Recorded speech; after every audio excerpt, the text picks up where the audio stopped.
pelajar hebat di seluruh Nusantara tercinta. Selamat datang kembali di video pembelajaran matematika dasar. Ini adalah video pembelajaran yang kami persembahkan untuk mencerdaskan anak-anak bangsa menuju merdeka belajar. Sudah siap untuk belajar hari ini? Pasti ya. Kita awali dengan semangat yang baru. Materi kita hari ini adalah mengubah bentuk persen ke bentuk pecahan biasa. Trik untuk diingat untuk mengubah bentuk persen ke bentuk pecahan biasa. Yang pertama, persen artinya per 100. Jadi nilai penyebutnya adalah 100 atau per 100.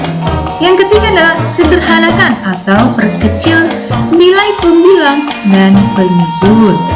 Nilai pembilang ada di atas dan penyebutnya ada di bawah ya. Pasti masih ingat ya. Oke, kita masuk ke contoh yang pertama. Bentuk persennya adalah dengan nilai 3%. Kita ubah menjadi pecahan biasa, gampang ya. 3 per 100. Oke, jadi ini tidak bisa disederhanakan karena di atas dan bawah sudah ganjil dan genap. Contoh yang kedua, bentuk persennya adalah 10%. Kita ubah menjadi pecahan biasa. Jadi 10 per 100. Jadi 10 sebagai pembilang, 100 sebagai penyebut. Sekarang perhatikan baik-baik. Kita sederhanakan. Nah, kita bisa sederhanakan dengan cara membuang salah satu angka yang sama ya, dan jumlahnya juga harus sama. Misalnya nih, kita buang angka yang sama tapi harus dari belakang mulainya, yaitu angka 0. 0 yang di atas dengan 0 yang di bawah, jumlahnya tetap 1 yang di atas, yang di bawah juga 1. Oke, kita coret 1 yang di atas, coret yang di bawah 1. Nah, hasilnya menjadi 1 per 10. Gampang ya? Sekarang kita masuk ke contoh yang ketiga. Bentuk persennya adalah 35%. Gampang, 35 per 100. Nah, sekarang kita sederhanakan. 35 dengan 100 itu adalah kelipatan berapa teman-teman?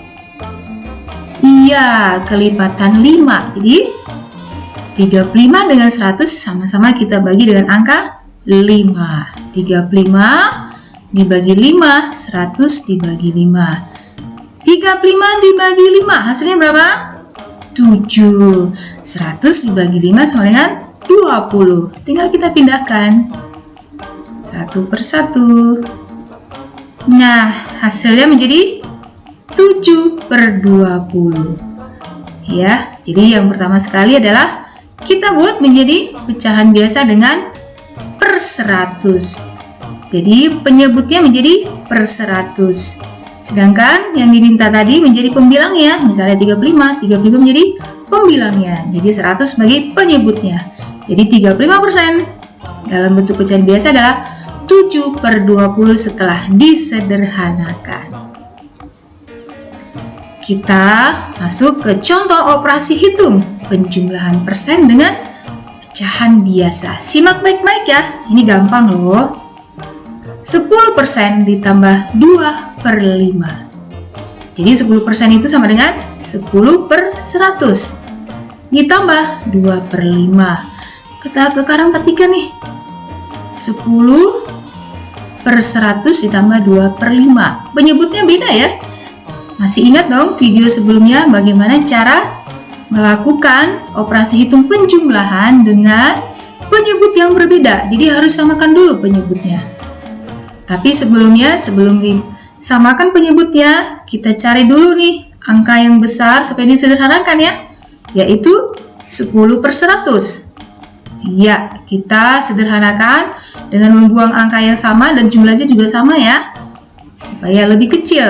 Jadi hasilnya menjadi 1 per 10 ditambah 2 per 5. Sekarang kita cari penyebut yang sama ya, 10 dan 5 kita buat menjadi penyebutnya sama, yaitu dengan cara kalikan penyebut dengan penyebut. 10 kali 5 kita tulis di bawah.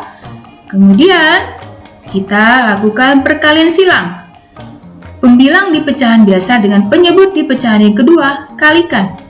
1 kali 5 ditambah perkalian silang. Ya, penyebut yang pertama, penyebut di pecahan yang pertama dengan pembilang di pecahan yang kedua, yaitu 10 dikali 2. Sekarang kita cari hasilnya masing-masing. 1 kali 5 sama dengan 5, ditambah 10 kali 2 sama dengan 20 per 10 kali 5 sama dengan 50. Hasil akhirnya adalah 25 per 50. Sama-sama ya, kita bagi dengan angka yang sama di sini, 25 dan 50. Dibagi berapa teman-teman? Ya, dibagi 25 ya. Dibagi 25. Jadi 25 dibagi 25 hasilnya 1. 50 dibagi 25 hasilnya sama dengan 2. Jadi 10% ditambah 2 per 5 hasilnya adalah 1/2 atau sering disebut dengan setengah. Betul ya? Ya, hebat sekali semua siswa-siswa yang ada di Nusantara Tercinta ini. Sudah cerdas, sudah mampu untuk melakukan operasi hitung penjumlahan untuk persen dengan pecahan biasa. Terima kasih sudah menyimak video ini. Ingat, kalau kamu sudah paham dengan pembelajaran hari ini, jangan lupa ya, berbagi ilmu dengan teman-teman yang lain. Supaya apa? Supaya teman-teman kamu juga cerdas seperti kamu. Jadi Indonesia ini mempunyai anak-anak yang cerdas untuk membangun negara kita. Terima kasih. Sampai ketemu di video pembelajaran berikutnya. Bye-bye.